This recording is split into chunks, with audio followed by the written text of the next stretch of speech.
I'll take you home. Hello and welcome to the Help My Unbelief podcast, the number one Christian podcast designed for the unbeliever.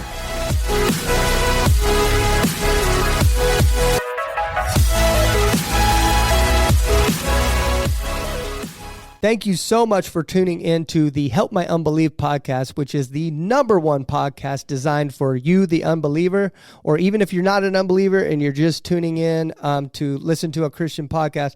Thank you so much for being here. I'm here with my co-host, Larry. I call him Lair Bear. Can I call you Lair Bear? No. Okay. Well, we are so excited to bring you this this network, this podcast that is designed for an unbeliever, a person that doesn't believe in God.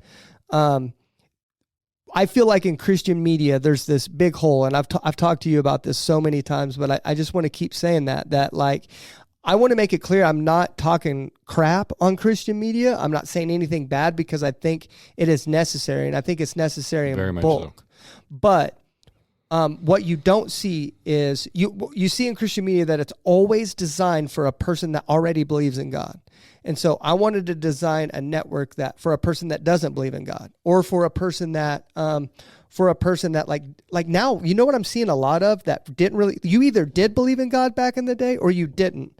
But now you're getting a lot of people that's like, oh, I've just never really even thought about it. Like it's not even a thought in their head whether a God exists or not. So this podcast is designed for you, the person that's struggling in your faith, that doesn't believe that God exists, an agnostic or anything else. If you believe in a different religion other than Christianity, we want to talk to you. We just want to interview you. We don't want to debate you. We don't want to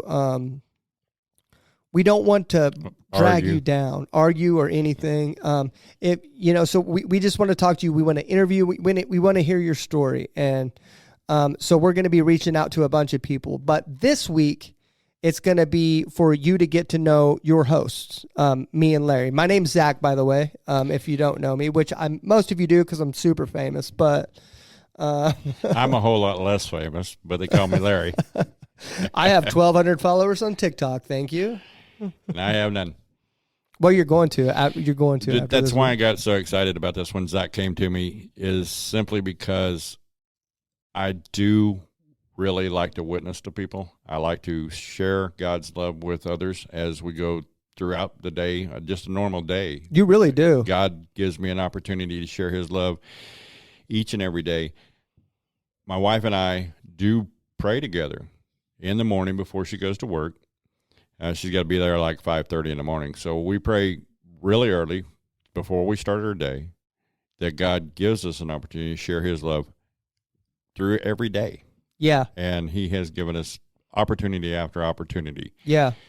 So it's an amazing. What's cool about this, what I love the most, and we just prayed about this, is I just found this about you the other day, which by the way, Larry and I would consider Larry my friend now, but we haven't known each other for very long. And over the course of the last month that we've been getting to know each other, I've purposely stopped any conversation about his or my testimony about how we came to know God or anything, because I wanted that conversation to be here today and authentic. So, because I don't like having a conversation twice unless it is authentic, unless we do rehash something if it's designed that way. But like, I'm genuinely excited to get to know you more today because we've purposely, and it's almost like, you ever watched a fight or something like a hype, like a boxing match or something, and they have those pre-tapes and they hype it up for a month? That kind of feels like this now. Like, I'm excited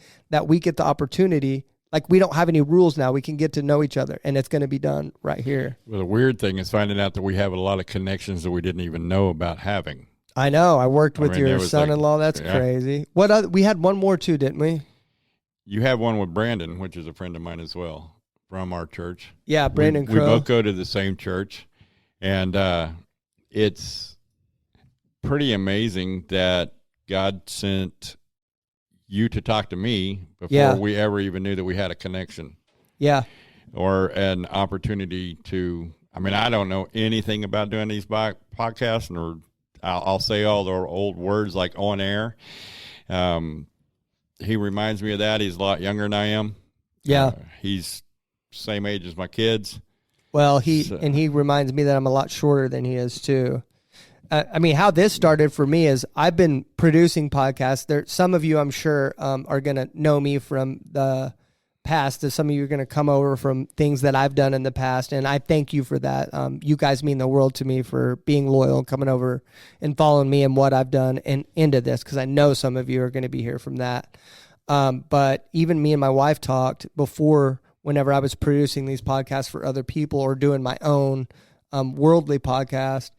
I was like, maybe God's, because I taught myself how to do all this, like from the internet and stuff. You can ask my wife. Like there was at one point I didn't know. I was like, this is so difficult learning how to read audio waves and stuff like that. It's just, I was like, I told my wife, I was like, I don't know if I can do this. And I was like, well, maybe God's wanting me to learn this so I can do a Christian podcast someday. And then what is it? 3-4 years later, we're sitting here today doing it. Actually doing a Christian podcast. Yeah. And God woke me up in the middle of the night several months ago. I don't know how many months ago, but several months ago. And I went and wrote down in a notebook, the Help My Unbelief podcast. And here we are. And it's just, I didn't know that it was going to be designed for an unbeliever at the time. It materialized more recently, that did. So I don't know, man. I'm just, like I said, I'm just so excited. I think it's probably going to get ugly. We're going to be in a war zone sometimes, but that's the thing I don't want to do is, a lot of atheists and Christians, well, anybody that's on two separate sides of any ball field whatsoever. I mean, even when I was a cop, right?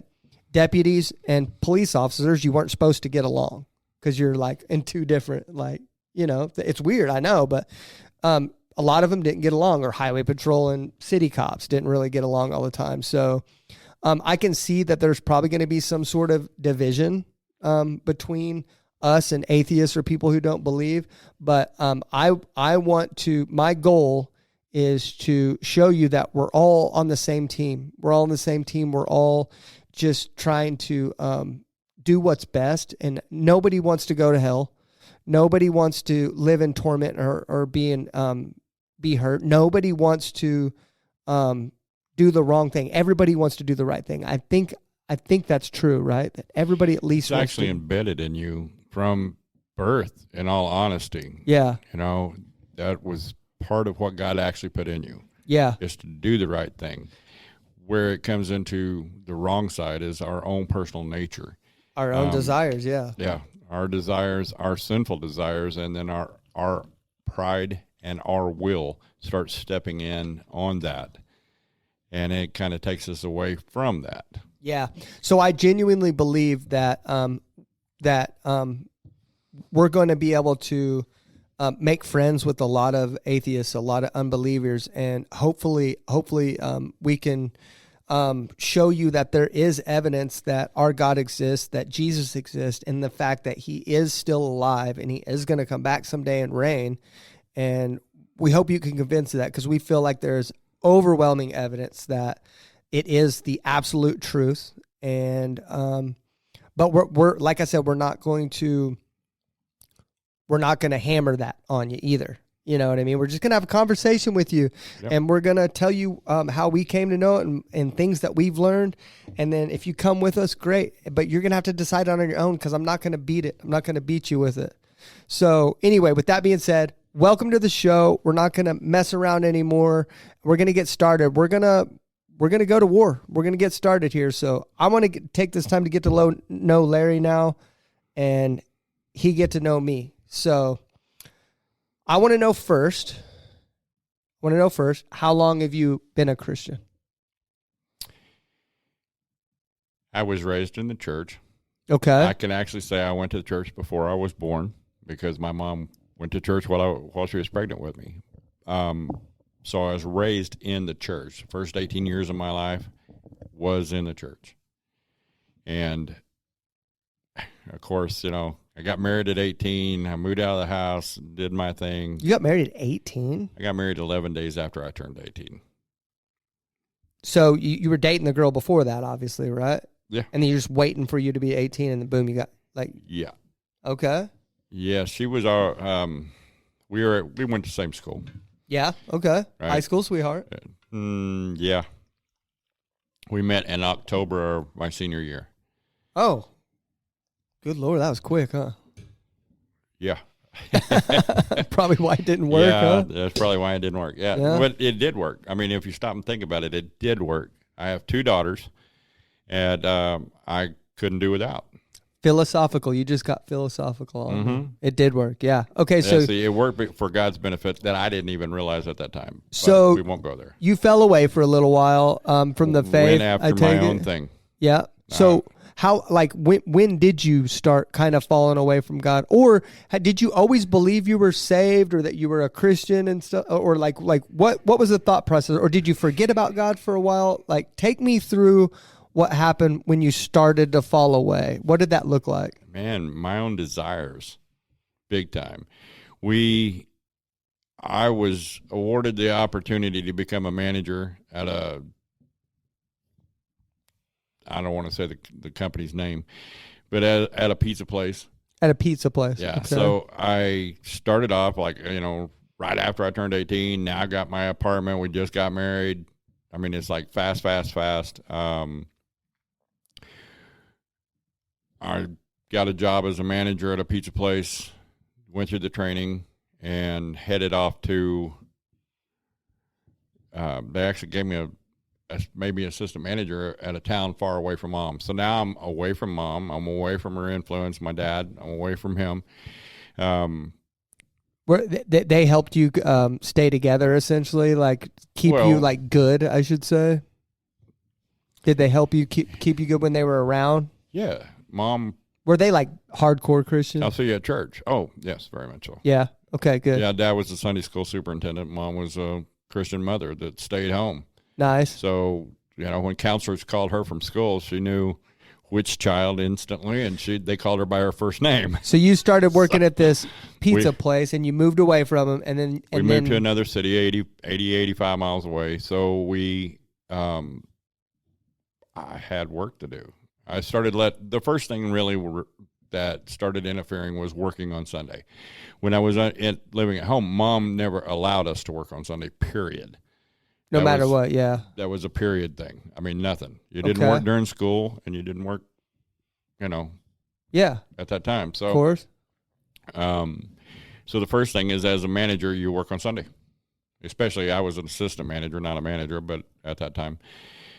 So here I thought everything was going great. So you start getting prideful. You start getting full of yourself, full of your own abilities. And Mom, when she talked to me on the phone, this was before cell phones, and long distance was a real thing. So it cost me a lot of money to call and talk to Mom. I'm just going to tell you. So you hardly talked to her. That's crazy. Yeah. We'd come up to the city every once in a while to visit her parents and my parents, that kind of stuff. Yeah. Then through the process of moving back to Oklahoma City, they transferred me back to Oklahoma City. Situations, the way we got married wasn't really all that great. I switched to I got out of that job and started doing stonemason for a while. And actually, no, I went to another place as a manager. I'm trying to figure this all in my head. You kind of caught me off guard. I didn't prepare. So I'm just going to skip over some stuff. My first wife and I decided to go our separate ways. She brought me the paperwork for, because we didn't have kids at the time. So how old were you when you guys separated? How old were you, do you think? 20. Now you're married again. So how long have you been married to her? Darcia, how long have you been married? Yeah.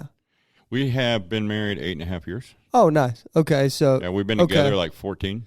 So, and you've mentioned to me before, this is how I know it. So you developed an alcohol problem, correct? You developed an alcohol problem, and that's kind of what pulled you away from God. Developed a like for alcohol. Yeah. Yeah. At that time, I'm not trying to catch anything because I had one too. At that time, it wasn't out of control. At that time, it was when you were married to your first one. Yeah. But back then, through the first marriage, I was pretty heavy into marijuana, which at that time was not as rampant as it is now legally. It's probably marijuana is probably the most accepted drug, right? Now, even now. Yeah, other than prescription drugs. But back then it was,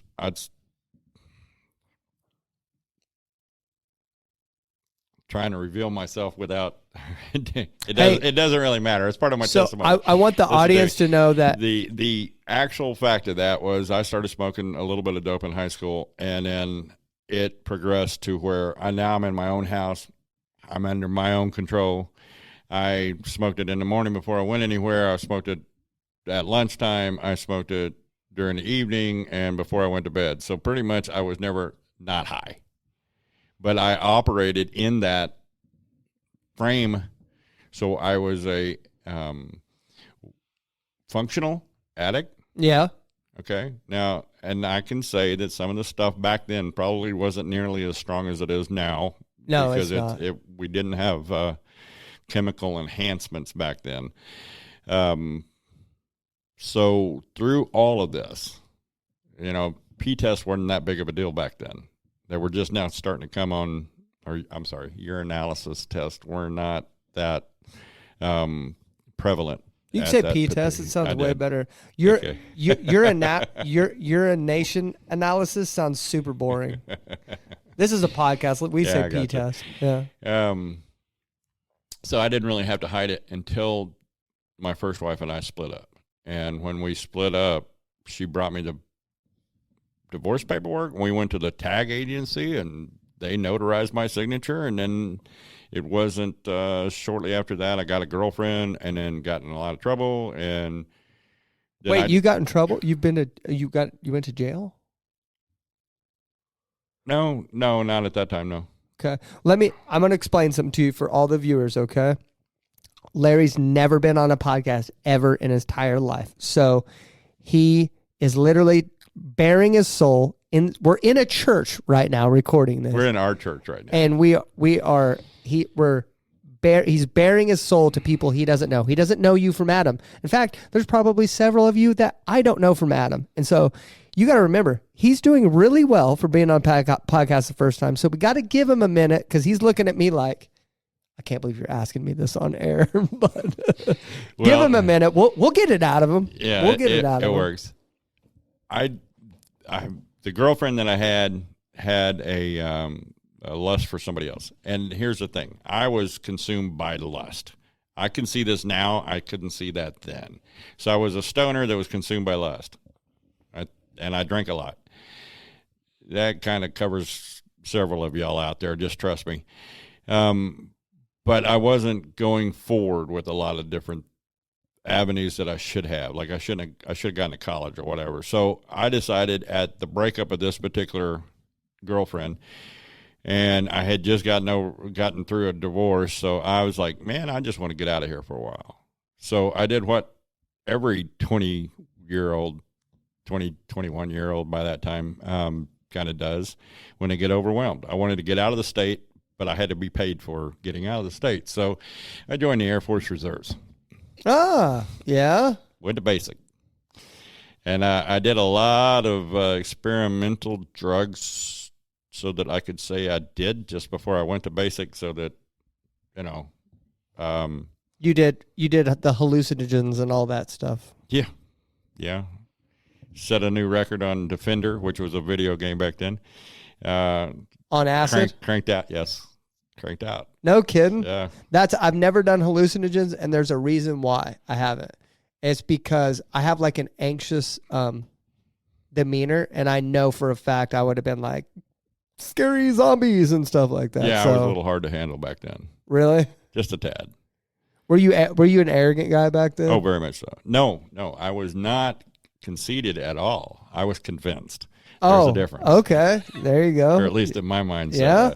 I was pretty bad. Yeah, so you got on a bunch of drugs. My hair was down about mid-back. In the Air Force? No. You had to cut your hair then, right? This was just before I stepped Okay, so you go to the Air Force, you're doing a bunch of drugs in the Air Force. Now what? Well, no. Let's not say I did a bunch of drugs in the Air Force. I did a bunch of drugs and then I went to basic. Oh, okay. Okay. And then I went to tech school. Statute of limitations is past. The Air Force isn't going to. Yeah, no. But it does matter because I did the drugs knowing that I wasn't ever going to get a chance to do them again. Right, because the Air Force is going to lock you down. Yeah. Yeah. Yeah. Okay. I wasn't thinking about God during that time. I was thinking about the next girl, and I was thinking about, well, I just locked myself up for 6 weeks in basic, and then I had 13 weeks of tech school. Isn't it funny how you're right in the middle of your sin and stuff, and you don't think about God, but then every now and then you think about God, and you go, "Oh yeah, I'm a Christian. I forgot." And then you grace past and go, "I wonder if this is okay what I'm doing." And Yeah, it's like, man. no, probably not. Let's go. No. God was the furthest from my mind at that time. It was all about me. And so I got down to basic, and in high school, I played a trumpet. And that plays into this, that in basic, they asked us if we played an instrument. I said I played a trumpet, so they sent me to a different flight and made me part of the drum and bugle corps.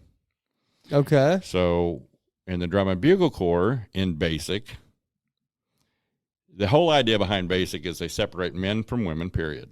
Okay? Uh-huh. So you're 6 weeks without any women around, and they put me in a flight with women. Because in the drum and bugle corps, it's co-ed. At that time, this is 83, beginning of 83, January. And when they put me in the drum and bugle corps, we have a whole, 7-8 women that are in that as well. Yeah. So I never had the separation from women other than, there were rules and regulations that we really had to be careful on. Yeah. Yeah, so we could go dance when we had our downtime. We couldn't drink. And I say drink. Why'd you do that? Because you could drink, but you couldn't just get wasted. No, you couldn't drink. Oh, but you did. Okay. All right. Yeah. I got you. I definitely did. Okay. You couldn't go off base, but they did have an airman's club that we were allowed to go to. So we could dance, but we weren't allowed to touch. And there were literally people around us that made sure that you didn't touch. So I showed a lot of women I showed several women, not a lot. I showed several women how to dance without touching. What is that? Okay, what are you getting at here? There wasn't very much space in between us. Okay, gotcha. And I wasn't that good of a dancer, but I was older than all these. See, I'm 21. 2021. Do you have kids? Time. You had kids at this point? Most of these girls and guys were 18 years old. Yeah. So I was like one of the old people. Did you have kids at this point No. in the Air Force? No, not yet? Okay. Not yet, no. Cool. And then, my first daughter was born in 84, though.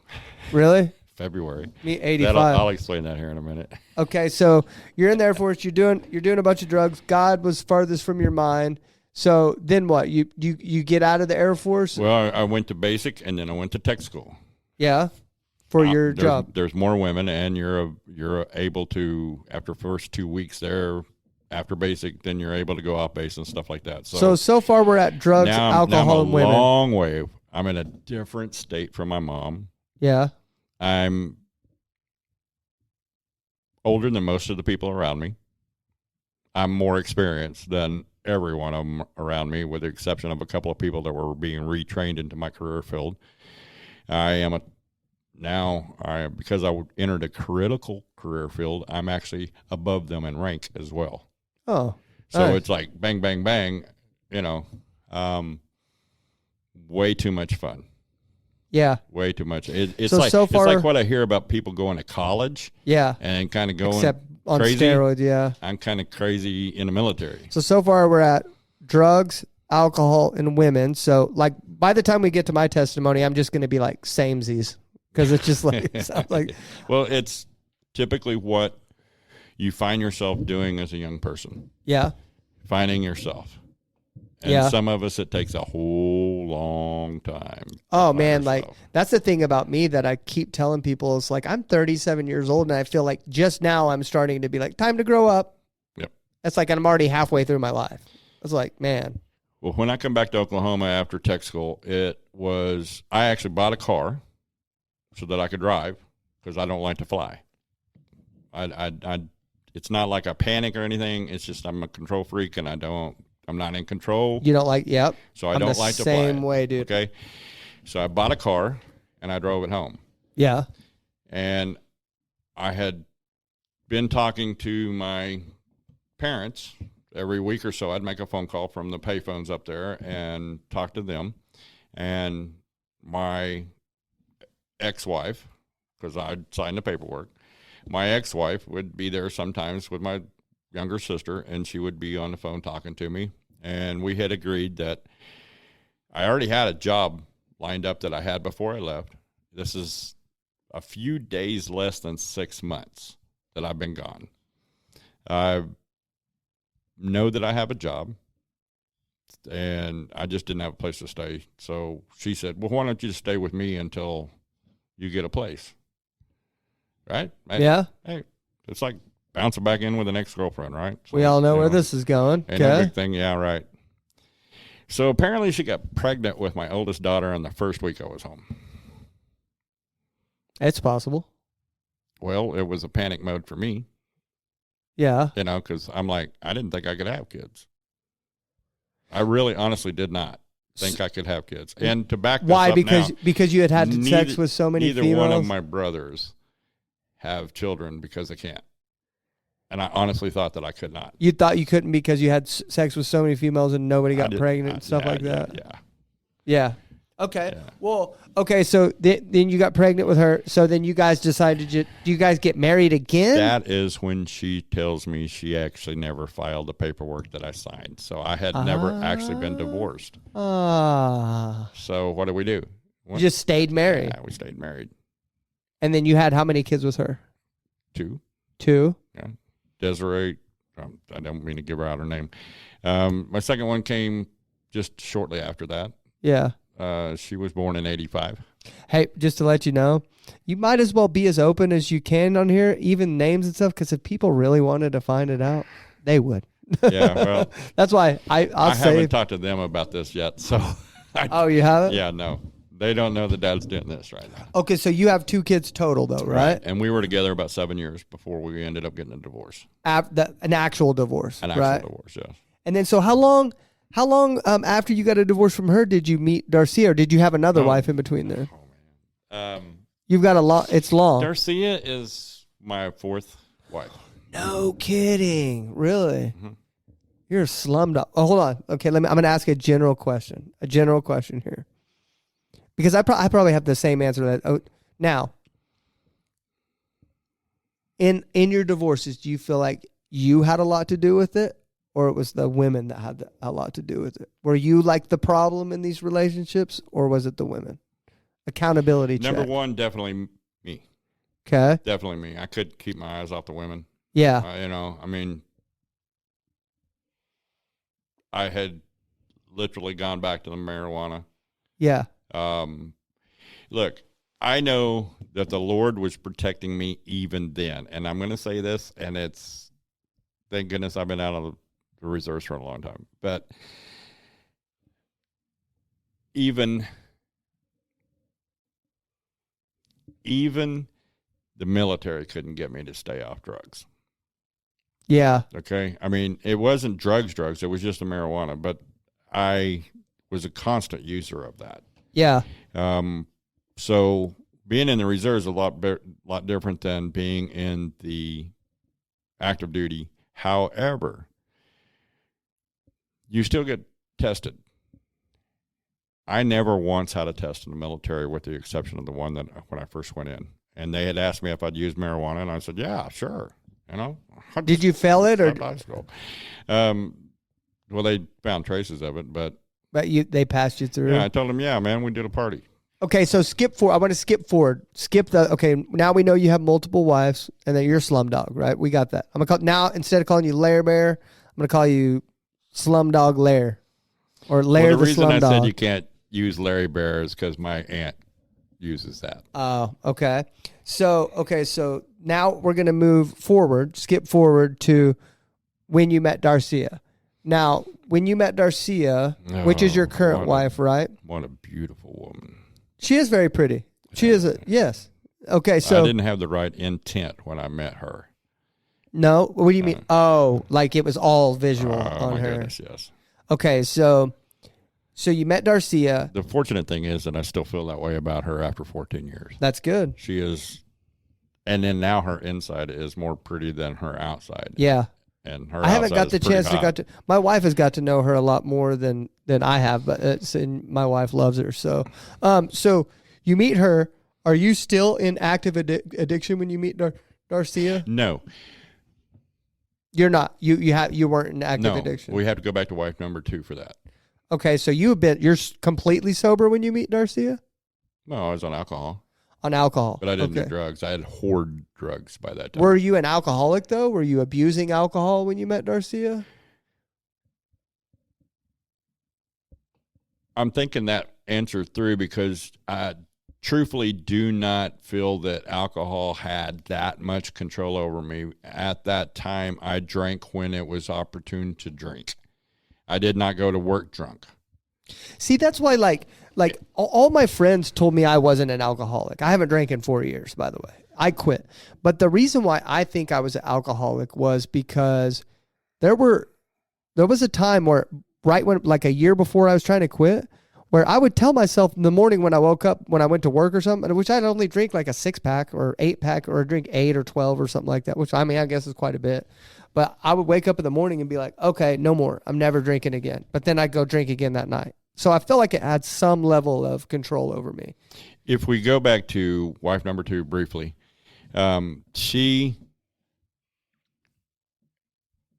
told me that I couldn't be with her if I smoked pot because her brother-in-law was a heavy-duty user and she couldn't stand it. I could not, because of my mother. So technically, I gave it up for love. Because of my mother growing up and that like the pain that marijuana caused us, I could never be with someone that did marijuana ever. Sometimes that's what defines us. But so my second wife and I were partiers. I mean, we were at the bar on Wednesday night. We were at the bar on Saturday night and Friday night, and all that. Of course, she had a daughter, so we didn't go as much as if we would have been. But we could take them over to her grandma's and drop her off, Yeah. until we settled down, actually got married, and then decided to start a family and had my third child. Yeah. So, but I quit marijuana for her. I mean, for love. I can say for love. Dropped it completely off. You haven't used it since? Nope. Nice. No. Okay, so let's go back to where you met Darcy. Not marijuana. I'll go there later. But okay, so by the time I'm trying to cycle in. Okay, so here's what we've determined, because here's the deal. In this podcast, I don't want to go too far into our full testimonies, Okay. because it's going to reveal itself over time. But what I'm trying to establish with you right now That's why I am. is I'm who trying I to am. establish the fact that you have struggled with women, you struggle with lust, and you have and you struggle with alcohol or drug and alcohol abuse in the past, right? But you said alcohol, maybe not so much, right? So Not at that time. so now I'm trying to so when you met Darcia, were you already as in love with, well, not, okay, so it's grown, but were you already kind of starting your journey into becoming sanctified for Christ? No. No, you weren't? No, I was a biker. You were a biker. Okay. I met her in a bar. You met Darcia at a bar. I saw her across the bar taking a bite of a hamburger. Fell instantly in love with her. And Your profile picture on Facebook is still of you and her in a bar, isn't it? Or is that her No, Facebook? my profile picture, I think, is that. Okay, Right maybe here at this church. maybe is it yours and is Darcia's? 'Cause- Darcy, am I in the OU shirt? Yeah, is that at a bar? Yeah. Yeah. If I'm in the OU shirt, then yes, I should have her change it. It's been brought Who up cares? before. Well, because it's been brought up before. By I people. like it. I like it that I'm no longer a OU fan. Really? No. That's weird. Mm, That's suspicious. I don't watch football, but we can go into that at another time. Okay. All right. So anyway, was Darcia a Christian at the time? Negative. No. Okay. So she wasn't a Christian at all. She didn't At believe all, that no. God, she didn't believe God Well, existed at all. I think she knew God existed, but her only experience as a child growing up was occasionally her dad would take her to a tent revival. Okay. And she occasionally went with her friend to a Baptist church that was our high school friend, and she pretty much made fun of her because she went to church. Yeah. But she would go to have to get away from her dad for a while. Okay. So what I'm trying to get to is I want to get into the story now of how you became to where the guy I know right now. When did that, I want to know when you started, like when you decided to devote your life to God, you committed your life to God, and then how you became the guy I know now over the last, 6 years, you said? 5, 6 years? How did you become that guy? When did that start? And give me the origin story of that. In about 2003, I lived with my mom while I was on the road as a truck driver, and I was in the middle of my third marriage. Mm-hmm. We lived there to help take care of bills. Mom was taking care of grandma. So when we were home, I had just gone through the divorce with 3, and we were still fighting all through this paperwork and stuff. And Mom said that wife number 3 and I couldn't live in the same house if we weren't married under her roof. We can do whatever we want to over here, but we're not going to do that under her roof. So we got married. Okay. Okay. That's wife number 3. That didn't last nearly as long because she thought she could tell Mom what to do, and that was not happening. So I went to church on Sunday with my mom at that time. Didn't really give myself over to the Lord. I still had control. Okay. But Yeah. I was there at the church. This is no different than when I was in high school. Okay. Okay. Except I was an adult and I greeted a little bit, Okay. I really liked the pastor at that particular time. So when wife number 3 left me, I was working in Chickasha, I was driving down between Bethany and Chickasha every day. That's like 40 miles. And I was on a bike. Yeah. Every day. Wow. Rain, snow, didn't matter. I was on a bike. Scary. Yeah, you go 80 miles an hour down a turnpike when it's 19 degrees outside. Dude, Think no about the wind thanks. chill. No, Okay. thanks. Yeah, that's crazy. Through all of that was, I guess, the return, but I didn't commit. When that divorce happened, I had just started to get to know Darcia. So, yes, technically I was still married to number 3. 3 when you I met Darcia. Darcia. Okay. And so she knew my third wife, and my third wife knew her husband, kind of thing. And this is here, and this, we like- knew each other. Yeah. Okay. Yeah. Through that, we kind of sort of. Her husband was building a motorcycle. Okay. Whose husband? I'm sorry, Darcia's? dear. I'm going there. Darcia's husband was building a motorcycle and was having issues with it. And so I could be close to her. I went and bought a book on how to wire a motorcycle Uh-huh. and went over there and gave him the book and made an agreement to go meet him on Saturday and work on this bike at his house. Because we had hung out together at the bar playing pool and whatnot. And so that wasn't a big deal. When I went over there, Darcia goes, so where is your third wife? I'm not going to use her name. And I said, I don't know. You tell me and we'll both know. Because she left on Thursday and I ain't seen her since or heard from her. Yeah. So here it is on Saturday morning and we're working on the bike. I was over there all day long. Darcia didn't talk to me more than a smidge. Technically, she didn't really like me. I was pretty arrogant. I was pissed off at the time, so I was kind of arrogant. And anyway, we got the bike running. Yeah. So that made us kind of sort of friends. She did not. The guy built a Rigid with a single seat, and he had a wife. Man. I had a Road King. Yeah. Comfortable. Yeah. Right? So he's like, come on over. I'm like, I gave Darcia a ride down the street and back. Yeah. And she freaking out back there. And anyway, it ended where we ran around together all the time. We were connected. She rode on my bike. He rode his bike. Yeah. Men, never let your woman ride behind somebody else. Period. Right. That does sound like some sort of motorcycle code. Even I can pick that up. never let it happen. So what ended up happening? She fell in love with you and decided she was going to leave her husband for you? I fell in love with her. Okay. Her husband was already cheating on her. Oh, okay. So it was just kind of, was it amicable or did it get pretty ugly? Her husband kept pushing us together.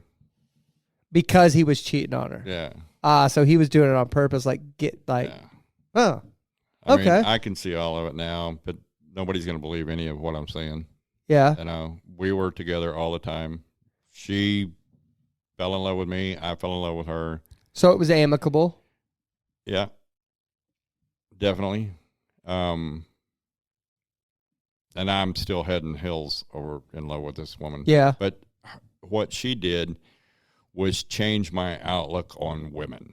And I'm going to say it this way, that no matter how pretty my wife was, there was always other women that caught your eye. So even if I didn't cheat, like I never cheated on wife number 2. But she always accused me of cheating. Yeah. All the time. And now, if you go with the biblical explanation of God, if you've looked on a woman with lust, yeah, then you have committed adultery. That's my thing. Like I'm there. That's why I think that's why my wife trusts me so much, is because I'm so honest with her, because like I'm a guy and I am still attracted to other women. And a lot of people get shocked when I say that. They say, "Oh, what are you doing?" And it's like, "Oh, dear God, I'm so sorry for telling the truth." Because most men probably are attracted to other women. But I will tell you another truth statement here that will probably sound shocking, but it is the truth. I'd rather die than cheat on her. Now, because that woman has been nothing but loyal to me. And am I attracted to other women? Because that's another argument I make whenever someone's like, well, like in regards to church and someone being lesbian or gay, right? And they say, well, they should be able to do whatever they want and still be in the church and stuff like that. And I was like, well, if I was some sort of leader at the church, it's like, well, they can't help that they want to have sex with other women or other men, right? They can't help that they want to. And it's like, well, okay, it should be okay for them, right? It's like, well, I want to have sex with other women, right? Is that okay? No, of course it's not okay. It's bad. That's terrible. That's terrible, right? For me. But why is it okay for them? It doesn't make sense. Like, now let me explain myself. Are you asking me in the worldly way, or are you asking me in the biblical way? Because in the biblical way, it's all wrong. No, it doesn't. It's not okay in society or anything for me to cheat on my wife. That would be bad. Especially if even if an atheist knew me and my wife's story and how much that woman's done for me. If I cheated on her, it doesn't matter if you believed in God or not. It would be wrong. Yes, it would be wrong because of what she's done. It would be wrong no matter what. Because of her loyalship. Any common decent person would understand that's wrong. So why is the other thing should be okay is what I'm trying to bring to. But anyway, so back to let's wrap your end of the story up. So you and Darcy ended up coming to church, because started going to church, right? It was at the end of my mom's life. Into your mom's life. Yeah, my grandmother had already passed away. My mom had Alzheimer's and dementia. Do you remember the moment that you said that like I'm gonna commit my life to God? Do you remember the moment? The men's retreat. On this church? Yeah, Darcy and I started going to another church to start with. Yeah, I remember you told me that. And then my daughter moved back to take care of Mom at the end of her life, and she came here. And we actually knew somebody from the church that I had talked about from 2000. Yeah. So I came over here to try it out. I'm not going to get involved. I'm going to sit on the back row, and if Mom can, I'm going to want to take her to church, which I took her to the other church a couple of times. I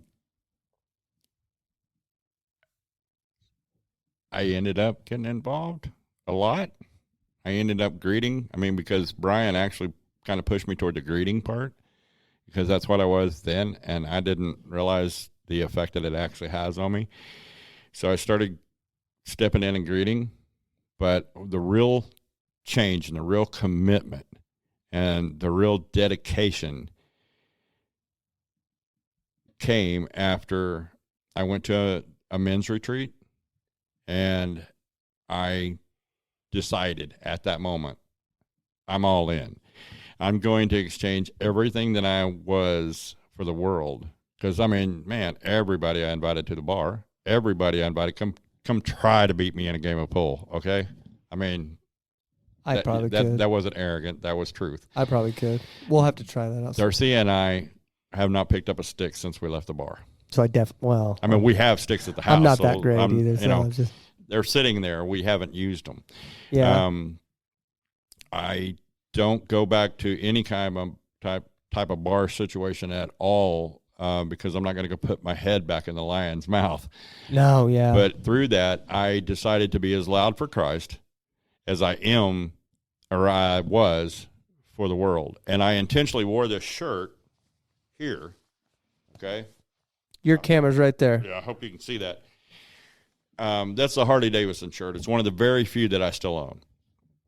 The reason I wore it today is because God started working with me on branding, that I had branded myself. And I'm like, but I go to church, and everybody knows I go to church, and I got a motorcycle, and I started a riding group here at the church, people that were Christians, and ride, you know, so we didn't go to bars. We rode to places to eat. I'm a fat guy. I like to eat. But God still said that I was branded because what people see is a Harley rider. Yeah.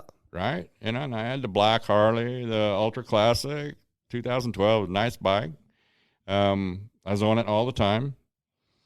And I had, everything I wore. If I wore orange or black, and my pastor's an OSU fan, it was mentioned several times because back then I was an OU fan.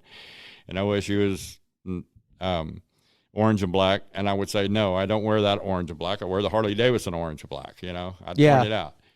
But when God started working with me on the branding that I was, that they did not see a biker that goes to church. They saw, let me rephrase this. I didn't want to be known as a biker that went to church. I wanted to be known as a godly biker. Yeah, well, a guy that goes to church that rides a bike. Yeah. Well, what am I missing here? I'm missing the actual Christianity whole part of the whole thing. But I rebranded myself. If I'm wearing anything, I try to wear something that starts a conversation with somebody. And this shirt says Godfident. I'm confident in God and everything that I do. I can do nothing under my own power. I know that's why I feel so confident that God selected you to be the co-host here, and why God, you stood out so loud to me is because even though there's not a single person at this church that I disagree with how they approach their relationship with God. And I mean that 100%, but not everyone here would have worked for this show. Not everyone would have worked for this show. And you were the only one that stood out to me because of what you said. You're so loud, you know. They call me Loud Larry here at the church. You do have your own brand. You do have your own brand, which isn't like your suit-wearing Christian, which that's what's needed as well, especially if we're going to be talking to atheists a lot, you know. And you are your own guy. You're not afraid to talk, even though this is scary. I get it. This is scary talking this, but you're not afraid to talk. So, okay, so I feel like we got the basics of. So that was about. I think it was. Let's see. September 17. Of last year?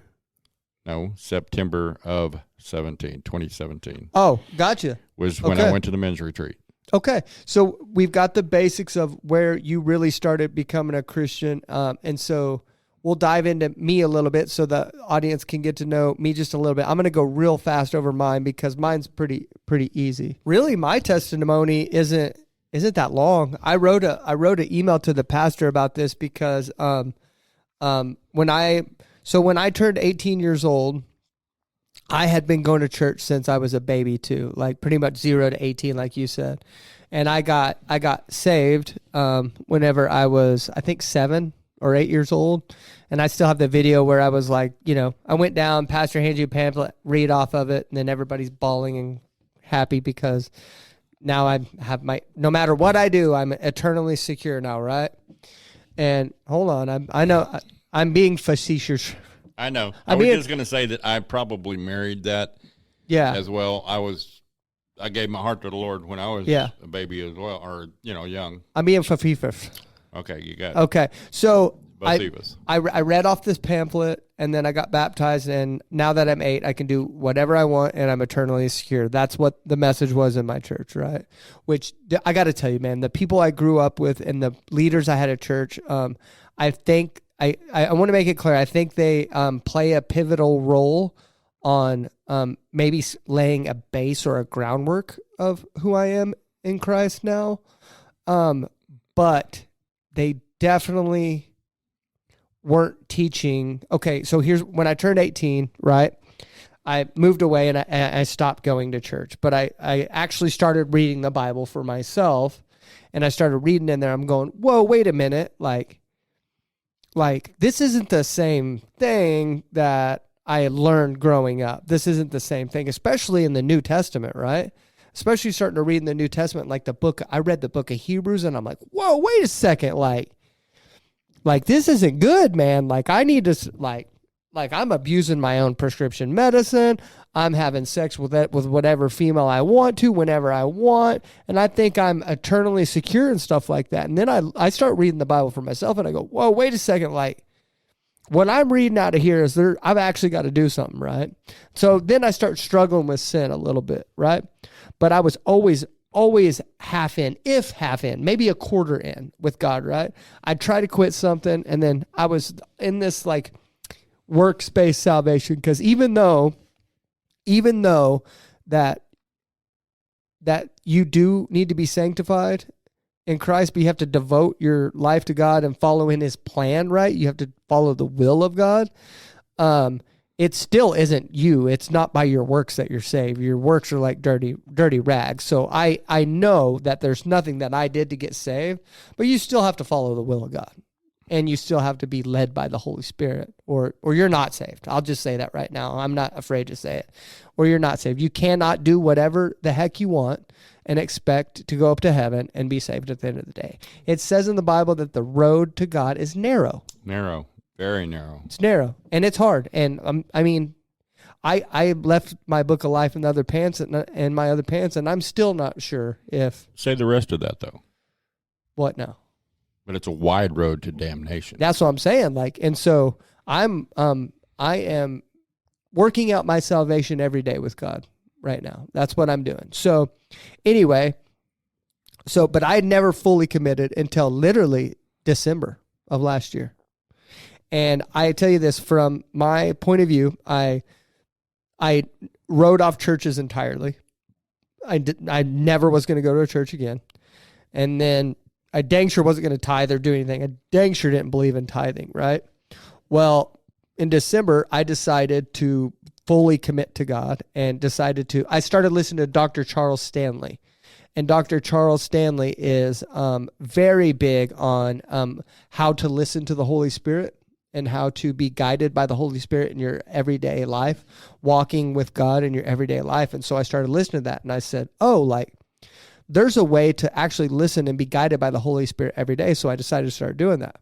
Well, the Holy Spirit started telling me lots of things very quickly, like things to quit and stuff, which it was very much more active talking to me than he is now. Or maybe he's not, and I'm just not listening for certain things. Like, overwhelmed me with things I needed to do right then. Made me quit nicotine gum, made me quit regular gum, made me quit kratom, made me quit testosterone replacement therapy. Made me quit a bunch of stuff that didn't make sense. But if I made that commitment, which since then he's allowed me to add a few of those medical things back in, which thank God for that, but not everything, not everything. Like, there's some stuff that stays gone. And so, from there, I actually, I decided to listen to it, and I listened to everything that it told me to, everything that the Holy Spirit told me to stop. I listened to everything. And then in February, Holy Spirit tells me, you're going to go to church. I was praying on my bathroom floor, by the way. That's where I used to pray.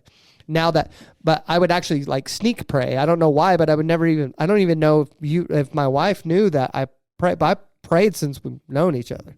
Even when I didn't go to church, I'd pray in my bathroom. So your bathroom was your prayer closet. Yeah, but I prayed in secret. I would sometimes I'd be in there on my knees. She probably thought I was just taking a really long, number 2 or something, and What I was doing was laying on the bathroom floor and praying out to God and asking for forgiveness. Well, I've told her about some dreams and stuff. She always knew I believed in God, but I just never committed, right? Never.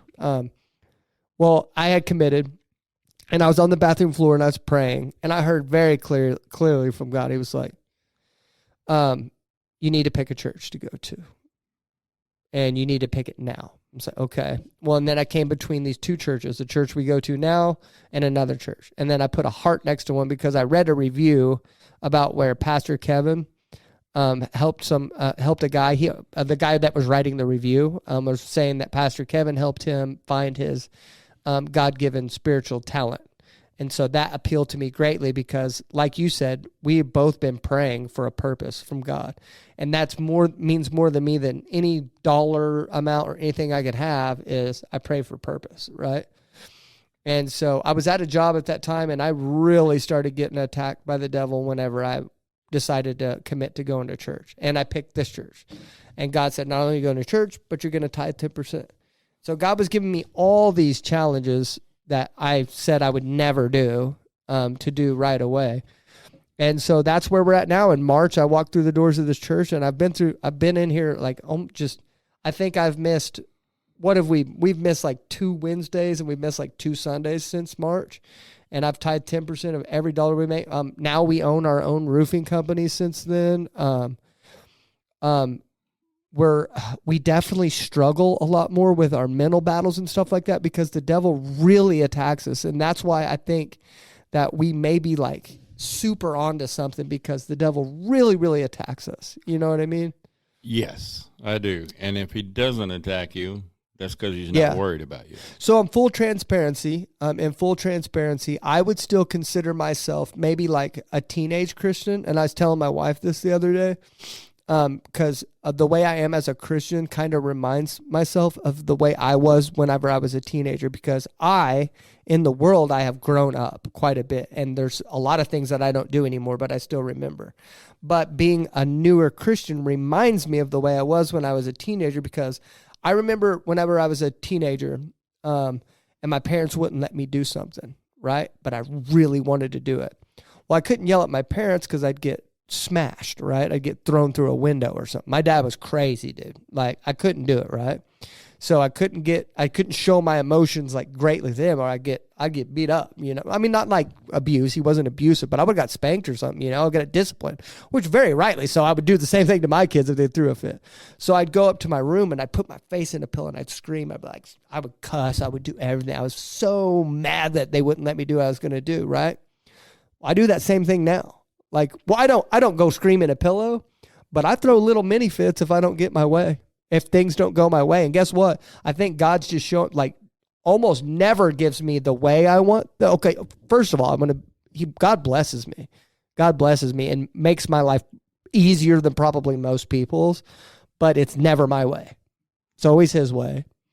And I throw little mini fits about it whenever I think things aren't going right. And I throw these little mini fits like I did when I was a teenager. So in full transparency, I'm not like I'm not the big grown up Christian. So don't expect me to be giving you tons of advice unless it is completely led by the Holy Spirit. Larry's a little more experienced. We do believe that this podcast is ordained by God. So we are not afraid to be stepping off into this, but we are nervous because we know that on our own power, this is going to be nothing. Absolutely. So we fully understand that. I've been reading books on Christian apologetics though lately, not so I can debate, but yeah. So we are going to need that's our goal, is for atheists to start coming on here. And so we're asking you, if you are an atheist, please email us at info@helpmyunbelief.org. Email us there. And we can have a phone conversation with you when we're recording the podcast or anything. And like I said, it could be anything. And I need your help too. I know you don't hang around with a bunch of atheists, but I need your help if you can find an atheist or anything. So yeah, I need your help in finding atheists to come on, because we're gonna try to have a guest on every week to tell us their story, or maybe even a prior atheist and stuff like that. Like, that's what we're wanting. And we are, if we can figure out how to get a third guy in here from our church, We're going to maybe have some of our pastoral staff on to come and talk to us, maybe some of our friends from our church and stuff like that. But I mean, I want to talk to hookers that don't believe. I want to talk to prostitutes, which I think that's the same thing. I want to talk to drug dealers. I want to talk to just the people in the world that just don't believe, or at least acting like they don't believe. Because if you're acting like you don't believe, you may not believe just because of what comes out of your mouth. Your actions is what's important, right? Amen. Faith without actions is dead. Yes. But I'm so excited, man, and I know you are too. And I think this is gonna be a big deal, even if one person comes to know God because of something we did. I completely agree with that. So, thank you everybody for listening, especially for you special ones that listen all the way to the end. Tell your friends about this, share this, like it, whatever you could do, share this out to the world to help us get the word out. And thank you. And you will hear more of our stories as we go along. We just didn't go fully in detail today because we didn't want to have 2 hours a piece or whatever to do it. He didn't know my story was that long, but I'm twice as old as he is. I know there was a couple more things I wanted to dive into there, but I was like, well, we can't do that today. But thank you for listening to the whole show. And so this show is going to drop every Tuesday morning at 9 a.m. And so it's going to be on whatever platform that you listen to podcasts. If it's not on the platform that you listen to, shoot me an email and I will get it on whatever platform you listen to. So anyway, thank you for listening to the Help My Unbelief podcast, and we're out. Thank you so much for listening to the Help My Unbelief podcast. Please don't forget to like, share, and subscribe, and more importantly, tune in every Tuesday at 9 a.m. for new episodes.